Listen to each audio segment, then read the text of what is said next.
Hello and welcome to Rajya Sabha TV. I'm Bilal Zaidi. You're watching The Big Picture. And of course, our focus today on the big cabinet, the rehashing, so to say, that's really happened today inside the Rashtrapati Bhavan. Joining us is a panel of senior journalists and experts. Rajesh Mahapatra is a senior journalist. Bharat Bhushan is also here. Vinod Sharma is also here, and CEO of Rajya Sabha TV, Gurdeep Sappal, also joins us in this discussion.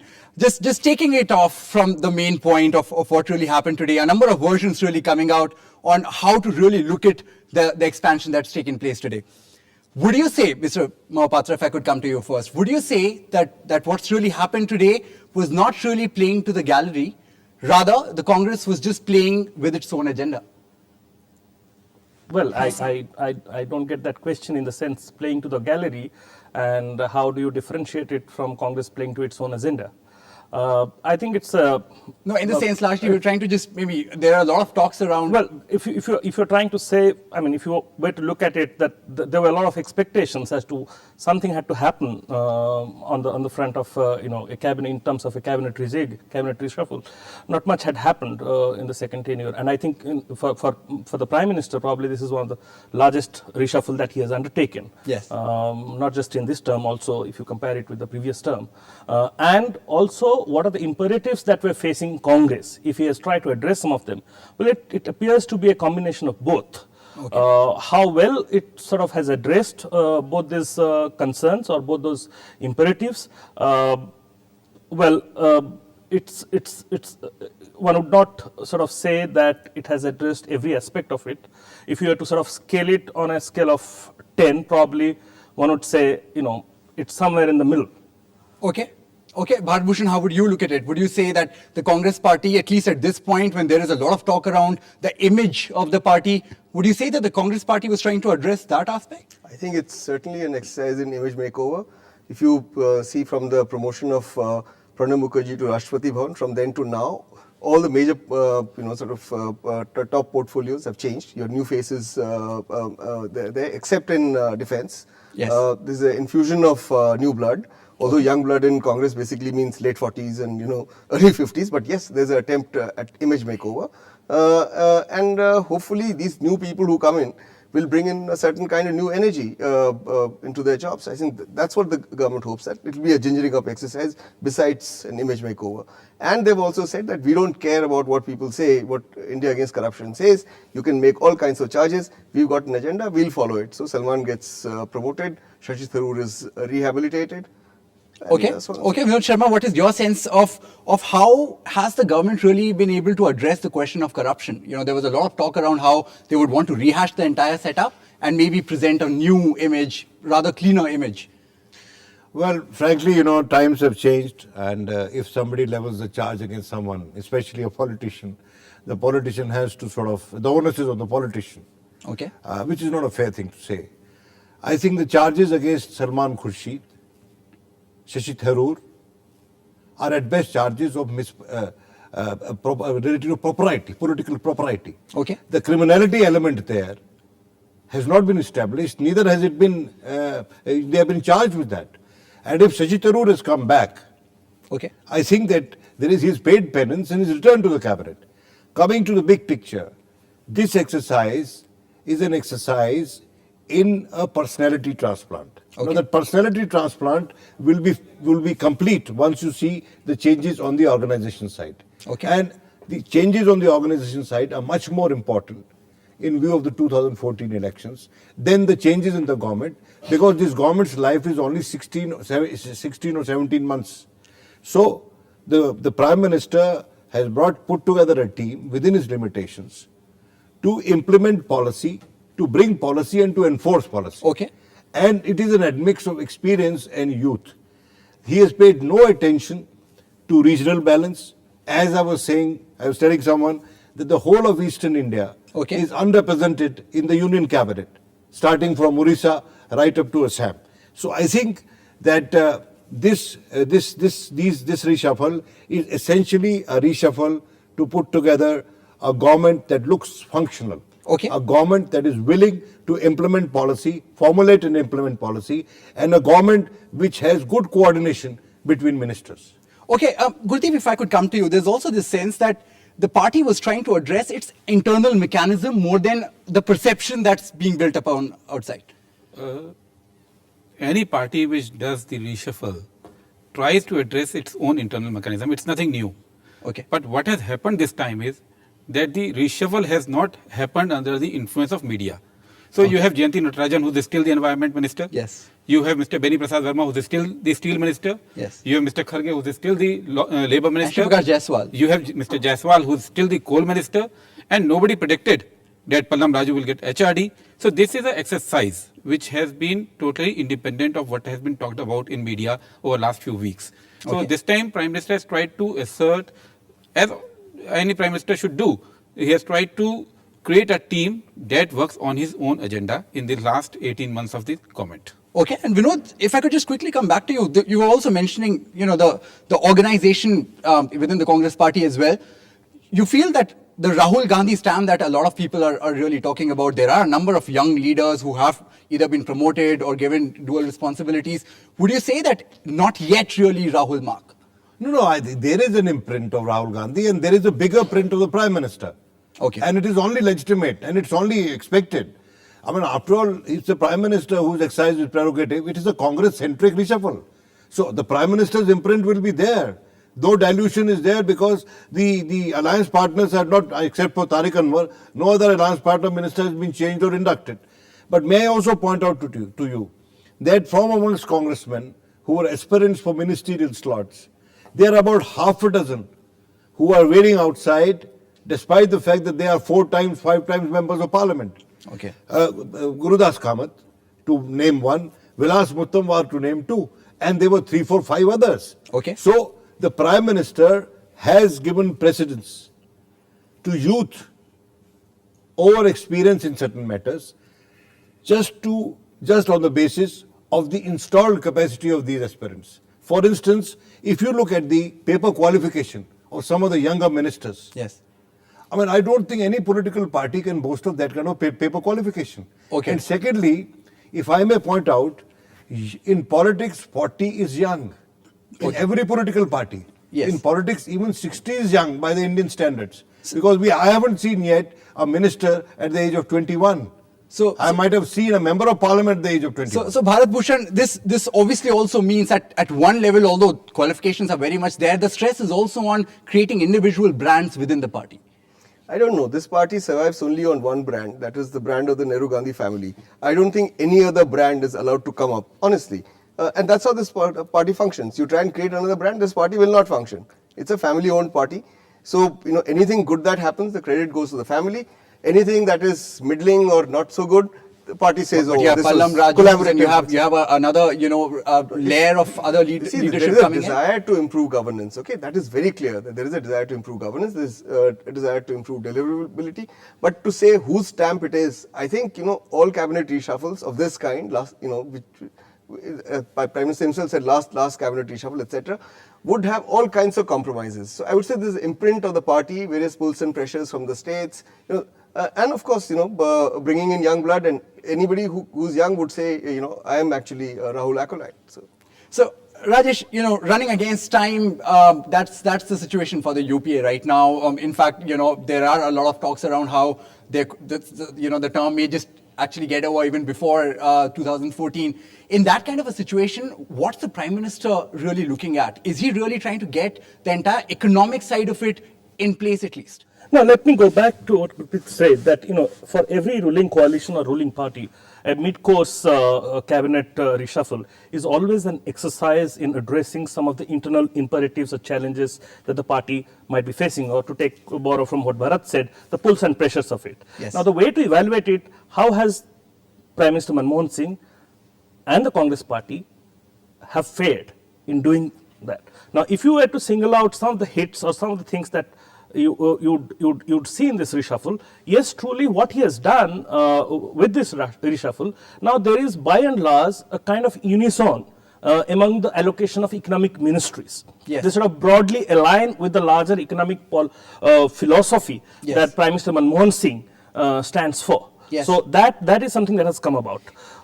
Salman Khurshid India against corruption, that India against corruption could be one factor, and I don't think government should respond to one of those factors. And I think they have done a fairly justifiable thing in sort of promoting him as MEA, and I think in him we would have a person who I mean it's a tailor-made reallocation of portfolio. Fair enough, but just really trying to put into perspective. No, but I wanted to point out, but where the party seems to have failed, and that is going into the election, already there are comments that whether it has come too late, and if it has come too late, whether there is too little in terms of addressing the concerns. And that's where I'll go back to highlight what Vinod said. I think there the Congress has sort of fallen short. If you look at the allocations, I did a bit of number crunching before I came in. 11 ministers today, if you include Jairam Ramesh, who also represents Andhra Pradesh, are from Andhra Pradesh. Andhra Pradesh sprung a surprise for you. And Andhra Pradesh, there is real problem for Congress. Yes. But I don't think this is going to solve their problem in Andhra Pradesh. Okay. The problem lies with Jagan, the solution lies with Jagan. Okay. If you take Kerala, there are 8 ministers now in this Council of Ministers. If you take Rajasthan, 6. Rajasthan, you made 19 out of 25 seats. Yes. You can't get that tally better. Today, you have to look forward, not look backward as to what you didn't do. You didn't do justice to Andhra Pradesh at that point in time. Okay. Probably you're trying to do it now. If you look at Odisha, the state that I come from, which gave you 6 seats, and as we speak today, the ruling party there is in a mess. The de facto chief minister or the key advisor of Navin Patnaik has staged a statewide rally. The BJD is under pressure. There is an opportunity for Congress to cash in on, but it is not doing anything. It Fair is not enough. sending out the right signal. We'll look at the political side of it. We'll come to you, Vinod, as well. We'll take a short break now. When we come back, a lot of talk around how to really politically make sense out of the reshuffle today. At the same time, there's also talk about reforms and where does Prime Minister's reform agenda really go, especially after the reshuffle. We'll come back to that after the break.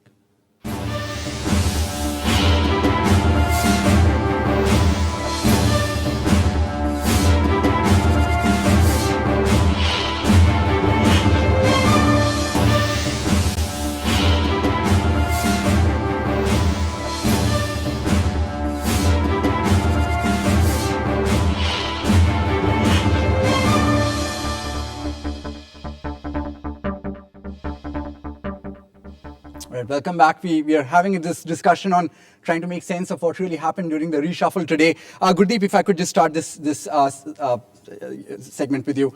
When we really talk about the party's approach in terms of going state by state, we were getting a few numbers there from, in terms of Congress's approach. There is a major stress, not only on Andhra Pradesh, but also on West Bengal as well, and some other states like Rajasthan as well. How does the party really, what is the Congress really trying to, make out of this? You see, Andhra Pradesh has always been important for Congress. Yes. And in last 4 years after the demise of YSR, Yes. the state has virtually slipped out of Congress' hand. Okay. So they have tried to accommodate the representation from every single major community, be it Kamma, be it Kapu, be it SC, be And it regions OBC, as well, all 3 and regions represented, and yes. give representation to them, and just try to work out a solution which may appeal people. Okay. But other than that, they have tried to address West Bengal, because in West Bengal the left is not with them. Okay. Mamata Banerjee is not with them. So there's a vacuum. Okay. So that vacuum had to be filled. More than that, it is also about Uttarakhand. Okay. Where by elevating Harish Rawat into the cabinet, Yes. they have tried to bring some stability in that state. Okay. And the fourth state that they have tried to address is Himachal. In Himachal, they are fighting the elections under the leadership of Mr. Veerbhadra Singh, who is a Thakur from old Himachal. They have brought in a Thakur from new Himachal and tried to give a message that Okay. here is Congress party, you vote for, and we are looking to the interest of Thakurs in that state. So that's a message that they've tried to give just before the elections. Vinod Sharma, what do you really make of people like Dinsha Patel, finding place once again in the cabinet? How to what extent would this approach really benefit? Dimsha Patel is a very honest man, and he's in charge of mines. So I think it's a good choice. You needed to have somebody from Gujarat, and he's a senior man, and he's a full cabinet minister. But I must tell you one thing. Most analysts forget or don't discuss one aspect. This government is, in my memory, I haven't seen a government that is so willing to administer the bitter pill to the people. Yes. Despite the fact that it is facing charges of corruption. Yes. And it says, and to tell the people that we need to do this to repair the economy. And I think that is where there should be a discussion that this government could have easily been populist. Okay. It could have easily given people sops. Okay. That would have been preparation for 2014 elections. But this actually, I don't consider to be a preparation for 2014 elections. And if it is a preparation, then the organizational reshuffle gains twice the importance that it has. That the party will have to go and tell the people that, look, it is for this reason that we are doing it.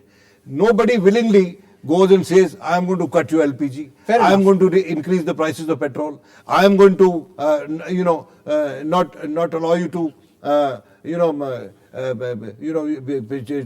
bill for electricity. You will have to pay higher prices for electricity.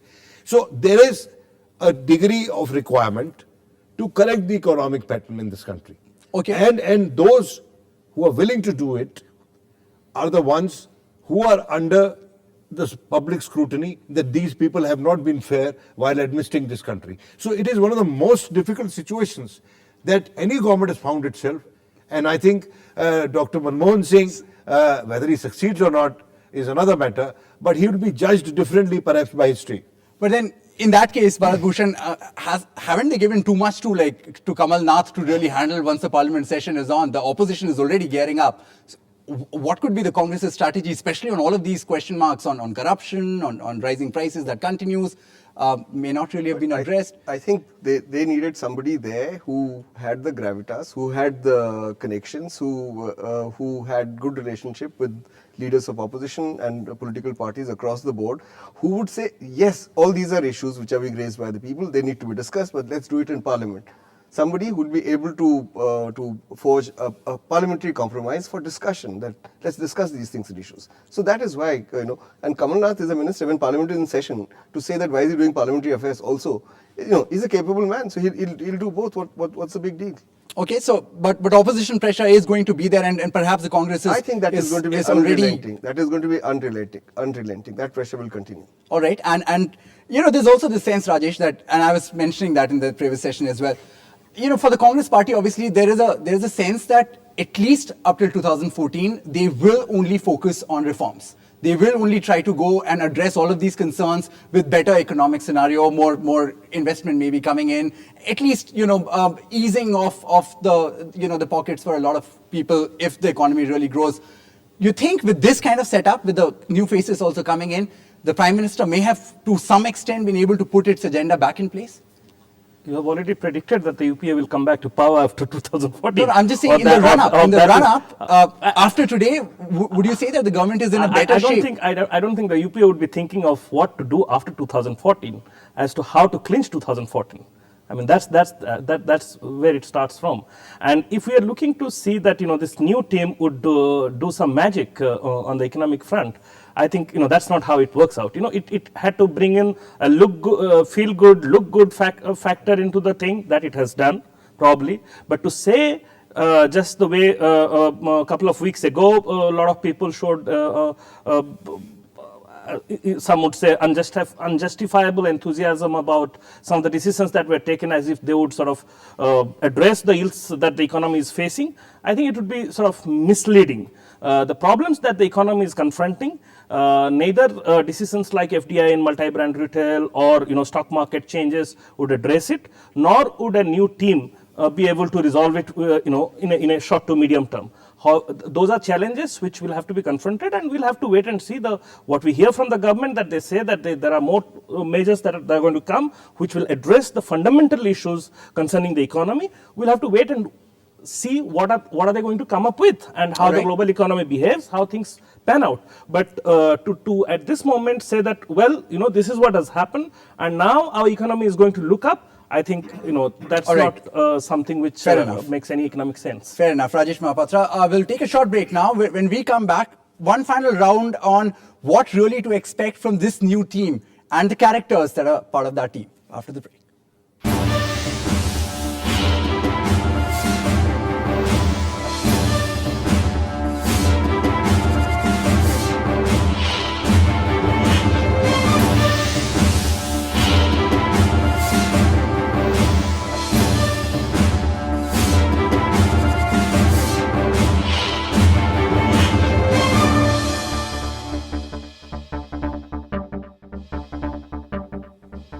Welcome back. A number of young faces already there in the entire scheme of things, and to what extent can they really bring this new feel-good feeling to the entire image that the Congress party has been struggling with? If I could start with you, Vinod Sharma, in the sense that obviously there is that stamp of Rahul Gandhi that we spoke about, a number of young leaders either getting a second portfolio as well. To what extent do you think the party has been able to address their image in terms of leadership? There are question marks over whether the youngsters will be able to really be the second layer of leadership for the party. You think this crop, so to say? No, I have no doubt that, the Congress party, compared to other parties, has the most pronounced second line of leadership. Okay. Let's compare it with any other party, including the BJP. They don't have it. Perhaps they have not done well, they have not allowed people to come up. Congress also has not allowed people to come up. But now you see that very well-defined second line of leadership. When will it take the front line is another matter fully. But may I tell you one thing? That like the economy, the Congress's organizational architecture also requires a lot of repairing. Okay. And the key is that, both in the states and at the center. It is not that they don't have human resource. They have human resource. Okay. But it has to be blended with a clear-cut vision. All right. And a social alliance on the ground. Okay. Which is where the Congress is abysmally lacking.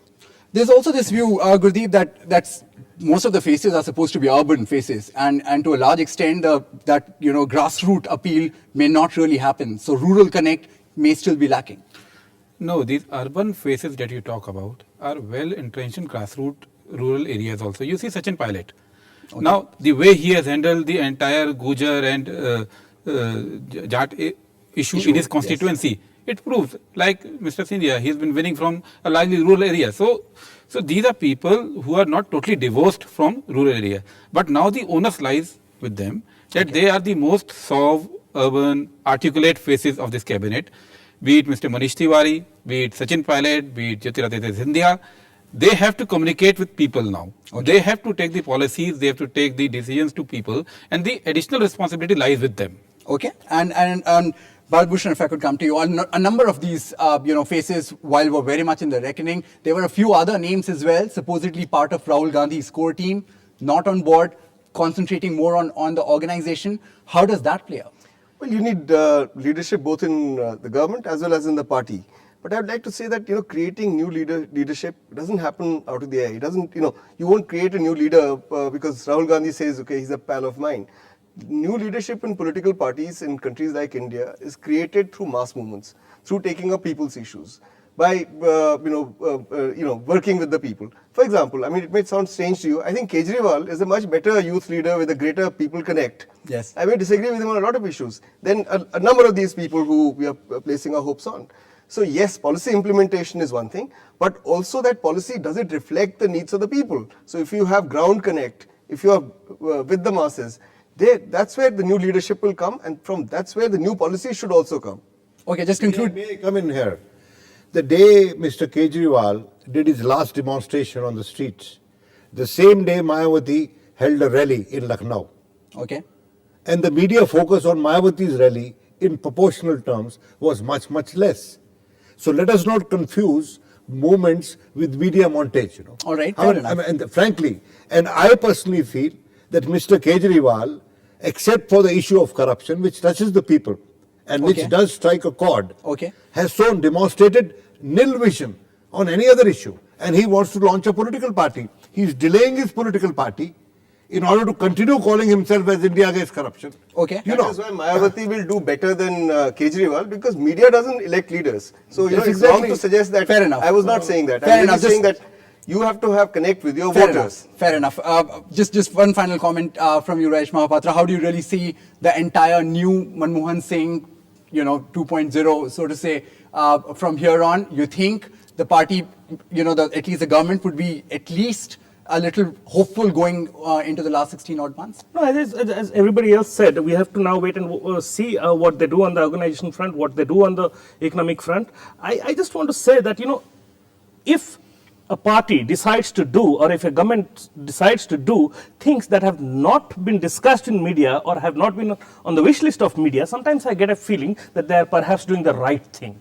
So the names that you have been talking about and the icons that you are creating as youth icons may not necessarily be the only youth icons this country has. There are several people who have been inducted in. There are several people who could have been inducted who are doing a far better job. And I agree with Binod that Congress probably today has a much larger cache of young leaders. And they're there. They are not there in your studios, or they are not suave. They are not articulate. They may not speak English as well. But that doesn't mean they don't know their people, they don't know their constituency, they don't know their job. Perhaps they know it much better than the names often we try to promote in the media. All right, we'll have to really see how that entire story really plays out over the next few months. It's going to be a critical winter session of Parliament, as well as the two elections in Gujarat as well as Himachal Pradesh. And we'll really have to see how the Congress is able to really place themselves over the next few months as they approach the next Lok Sabha session. Thanks a lot, all of you, for joining us here.